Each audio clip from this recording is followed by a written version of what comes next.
Hey everyone, welcome to CLAT point. देखिए, एक बहुत ही ज़बरदस्त न्यूज़ आ रही है गुजरात से। देखिए, वैसे भारत के अंदर ना अगर लड़की जो है वो 18 साल की हो जाती है और जो लड़का है वो 21 साल का हो जाता है, तो फिर वो लोग अपने मर्जी से शादी कर सकते हैं और वो शादी बिल्कुल मान्य होगी। लेकिन गुजरात में काफ़ी समय से पाटीदार समाज की तरफ से एक डिमांड आ रही थी कि लड़का और लड़की जो हैं वो अपने मर्जी से शादी ना कर सकें और उसमें घर वालों की रजामंदी जो है बिल्कुल चाहिए, ज़रूरी हो। तो ये जो डिमांड थी, इसके ऊपर ना अभी वहाँ के चीफ मिनिस्टर जो हैं उन्होंने कमेंट किया है कि हम ऐसा लॉ लाने की सोच रहे हैं और ये ऑल इन द न्यूज़ है।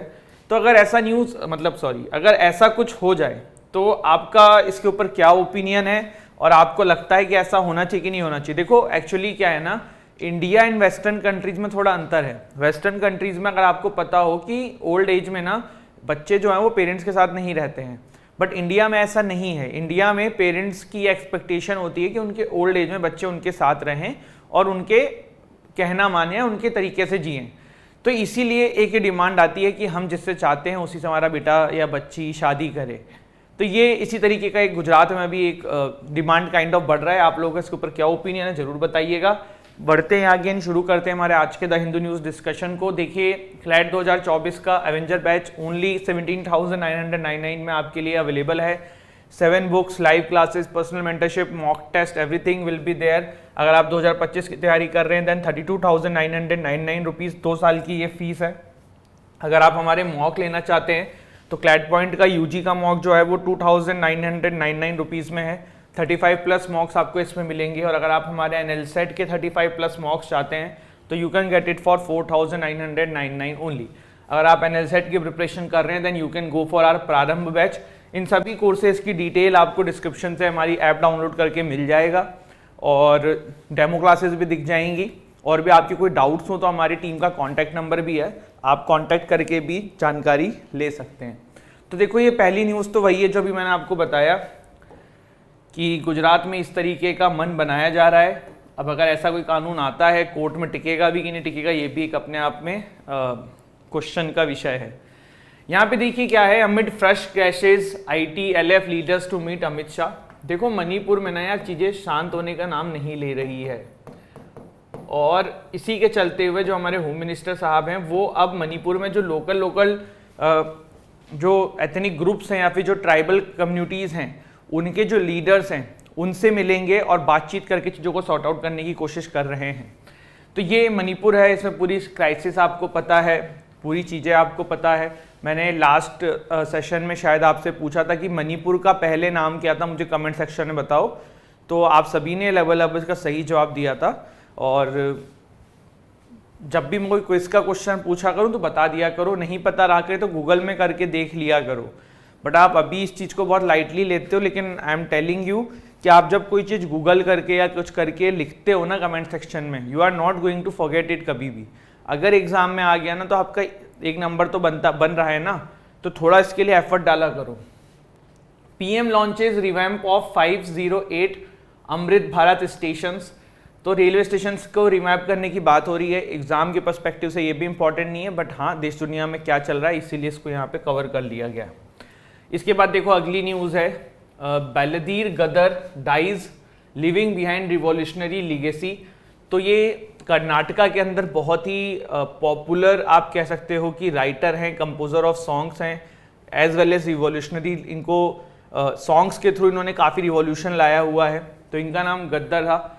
अभी रिसेंटली ही पास्ड अवे, तो उसी के लिए यहाँ पे अभी काफ़ी सारा ये न्यूज़ आया हुआ है।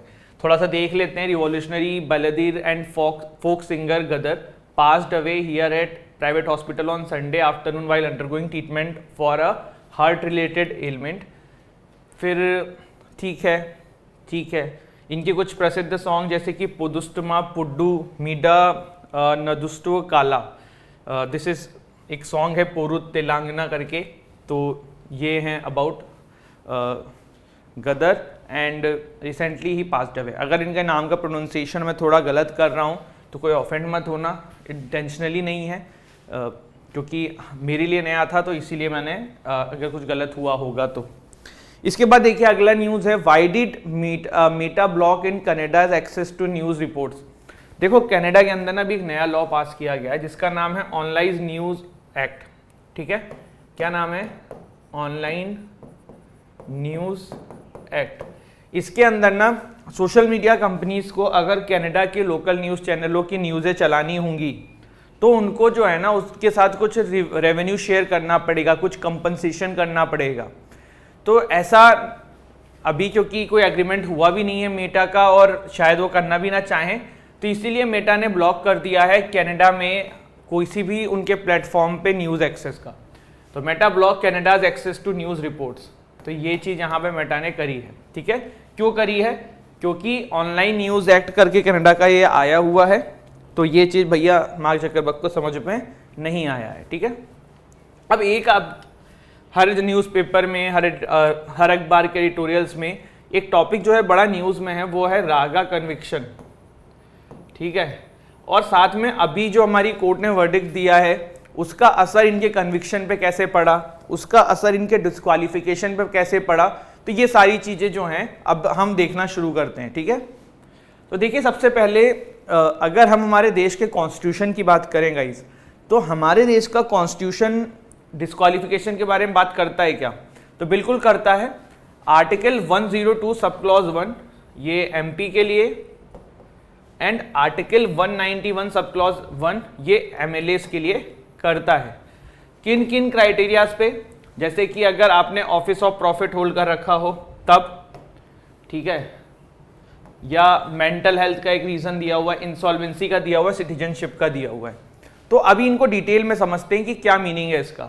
जैसे ऑफिस ऑफ प्रॉफिट का मतलब क्या होता है? देखो ऑफिस ऑफ प्रॉफिट का मतलब ये होता है कि कोई बंदा है वो आईएएस है और अब वो इलेक्शन कंटेस्ट करना चाहता है, तो उसको वो आईएएस की पोस्ट छोड़नी पड़ेगी क्योंकि वो गवर्नमेंट से सैलरी ले रहा था।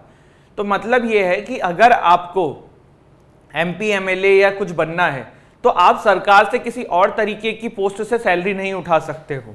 जैसे इसका एक एग्जाम्पल है, जयललिता बोल रहा हूँ। इन 2006 Jaya Bachchan, a member of Rajya Sabha upper house of parliament, was disqualified for holding an office of profit as she was also the chairperson of Uttar Pradesh film development corporation, जिसमें भी वो सैलरी ले रही थी सरकार से।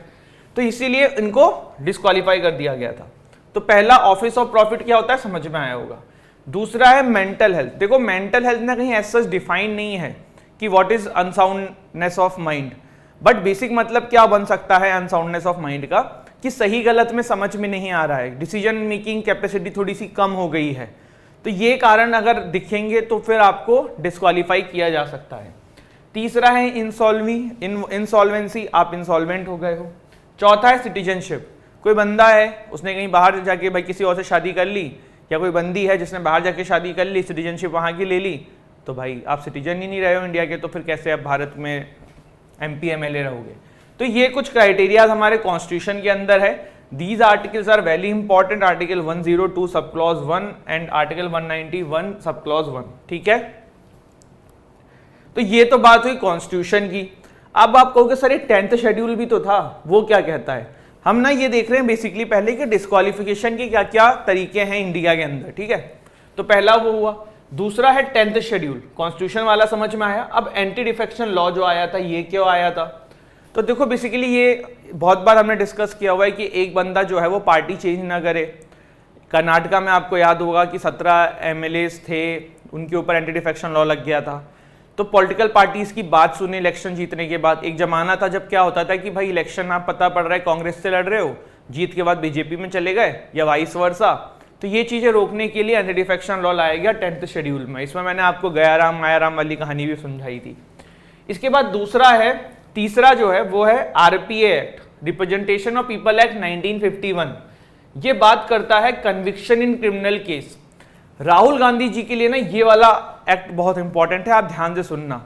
आरपीए एक्ट जो रिप्रेजेंटेशन ऑफ पीपल एक्ट है 1951, ये कहता है कि किसी भी बंदे को अगर वो एमपी और एमएलए है और उसको 2 या 2 से ज्यादा साल की सजा हो जाए तो उसका डिस्क्वालिफिकेशन हो जाएगा। मैं फिर से रिपीट कर रहा हूं, कोई भी बंदा जो एमपी या एमएलए हो और अगर उसका 2 या 2 से ज्यादा साल के लिए डिस्क्वालिफिकेशन हो जाए, गलत बोल रहा हूं, 2 या 2 से ज्यादा साल के लिए कन्विक्शन हो जाए सजा मिल जाए तो भाई वो बंदा जो है वो डिस्क्वालीफाई हो जाएगा। पहले क्या था ना, देखो पहले यहाँ पे ये था कि तुरंत डिस्क्वालीफाई नहीं होते थे, 3 महीने का टाइम मिलता था। इस केस की बात कर रहा हूँ, जैसे रिप्रेजेंटेशन ऑफ पीपल एक्ट 1951 के अकॉर्डिंग 2 या 2 से ज़्यादा साल की सजा अगर हो तो कन्विक्शन तो होता था और डिस्क्वालिफिकेशन भी होता था, लेकिन 3 मंथ का गैप मिलता था कि 3 मंथ में आप अपील कर लो और ऐसी चीज़ें कर लो, तुरंत नहीं होता था। लेकिन हमारी सुप्रीम कोर्ट में केस आया था लिली थॉमस वर्डिक्ट 2013 का, इसमें ये जो 3 मंथ का प्रोविज़न था ना, ये भी ख़त्म कर दिया था। इसमें ये बोला गया कि नहीं भाई तुरंत होगा, कोई 3 मंथ का टाइम नहीं मिलेगा। समझ में आई बात? ठीक है, अब आ जाते हैं आगे। एक केस का नाम है लोक प्रहारी वर्सेस यूनियन ऑफ इंडिया। इस केस का नाम ध्यान रखना भी है, मैं क्यों बोल रहा हूं ध्यान रखने को, अभी आप लोग समझोगे, ठीक है। पहले थोड़ा सा टाइमलाइन देखते हैं। राहुल गांधी जी ने किया क्या, उन्होंने एक इलेक्शन रैली के दौरान मोदी सरनेम को लेकर कुछ टिप्पणी कर दी, जिसके वजह से डिफेमेशन एक कंप्लेंट फाइल करी गई उनके अगेंस्ट में पूर्णेश मोदी जी के द्वारा। पूर्णेश मोदी पहले बीजेपी के मंत्री भी रह चुके हैं और अभी शायद उनके कार्यकर्ता हैं। तो पूर्णेश मोदी ने एक प्राइवेट कंप्लेंट फाइल करी है राहुल गांधी जी के ऊपर डिफेमेशन की, ठीक है। फिर मजिस्ट्रेट एच वर्मा ने इनको गिल्टी करार दे दिया अंडर आईपीसी सेक्शन 500, ठीक है। अंडर आईपीसी सेक्शन 500 इनको गिल्टी ठहरा दिया और जो मैक्सिमम सेंटेंस पॉसिबल था वो इन्होंने दे दिया उस पर्टिकुलर सेक्शन के अंदर, 2 ईयर्स। सुप्रीम कोर्ट ने इस पे ये भी कहा कि आपने जो मैक्सिमम था वही दे दिया, अगले को डिस्क्वालीफाई होना ही था, फिर तो थोड़ा कम भी दे सकते थे। तो यहां से सारी चीजें हुई। कैसे? जब इनको यहां पे कन्विक्ट कर दिया गया तो ये कन्विक्ट हो गए, कितने साल के लिए? 2 ईयर्स के लिए। डिस्क्वालिफिकेशन ट्रिगर में आ जाएगा। Verdict trigger section 8 sub clause 3 of RPA act, जिसने कहा कि डिस्क्वालिफिकेशन हो जाएगा लोकसभा से। और देखो सिर्फ डिस्क्वालिफिकेशन नहीं होता है, साथ में ये भी होता है कि जैसे अगर किसी को 2 साल की सजा है तो वो 2 साल की सजा काट के जब वापस भी आ जाएगा ना, तब भी वो अगले 6 साल तक कंटेस्ट नहीं कर सकता। जैसे मान लो लालू यादव जी को 4 साल की सजा हुई, तो वो 4 साल बाद जब बाहर आ जाएंगे तो ऐसा नहीं है कि अगले साल से इलेक्शन लड़ने लग जाएंगे। 4 साल बाद जब वो बाहर आएंगे तो उसके 6 साल के बाद ही वो इलेक्शन लड़ सकते हैं। समझ में आई? तो अब क्या हुआ? अब देखो ये हुआ कि देयर इज अ केस जिसमें नाम था लोक प्रहारी वर्सेस यूनियन ऑफ इंडिया। इस केस को मैं बार बार क्यों बोल रहा हूं कि सुप्रीम कोर्ट ने अभी जो है ना राहुल गांधी जी के कन्विक्शन पे स्टे लगा दिया।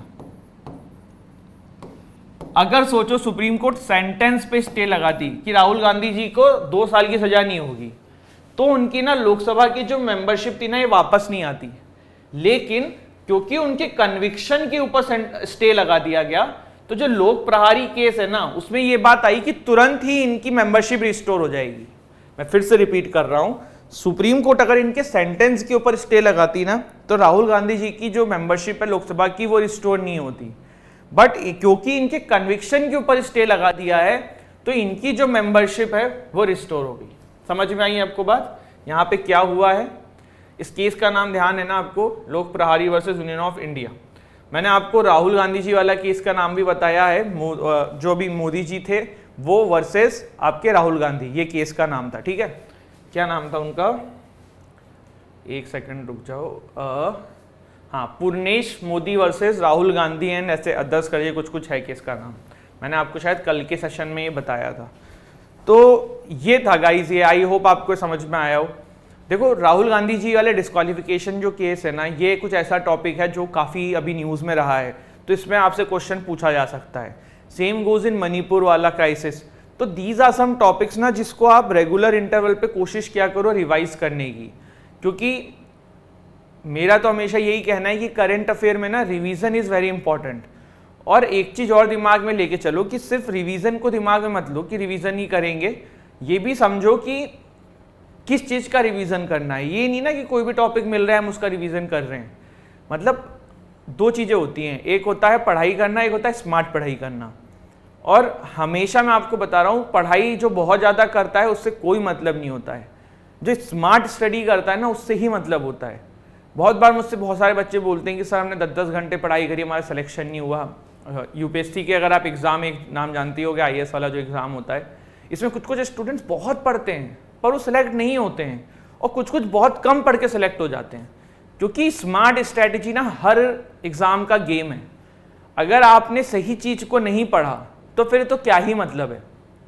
जैसे कि एक फॉरेन न्यूज आई हुई है, अब वो फॉरेन न्यूज ना कुछ ऐसी है जो एग्जाम में नहीं आ सकती है, तो भाई उसको आप 10 घंटे एडिटोरियल में पढ़े जा रहे हो, टेक्स्ट वाले पेज पे पढ़े जा रहे हो, तो you are wasting your time. अब कुछ बोलेंगे कि सर फिर हमें पता कैसे पड़ेगा क्या इंपॉर्टेंट है क्या इंपॉर्टेंट नहीं है। भाई अगर आप इस प्रिपरेशन में हो तो फिर तो टाइम आपने नंबर ऑफ मॉक्स दिए होंगे, नंबर ऑफ क्लासेस अटेंड करी होंगी, तो यू विल अंडरस्टैंड ना कि क्या टीचर्स करा रहे हैं, क्या मॉक में आता है। ये प्रोसेस है जो with in your self develop होगी कुछ टाइम बाद। तो ये चीज़ें हैं जो आपको समझनी होंगी। And this is it, thank you so much. हंसते रहिए, मुस्कुराते रहिए, पढ़ाई करते रहिए। जय हिंद, जय भारत।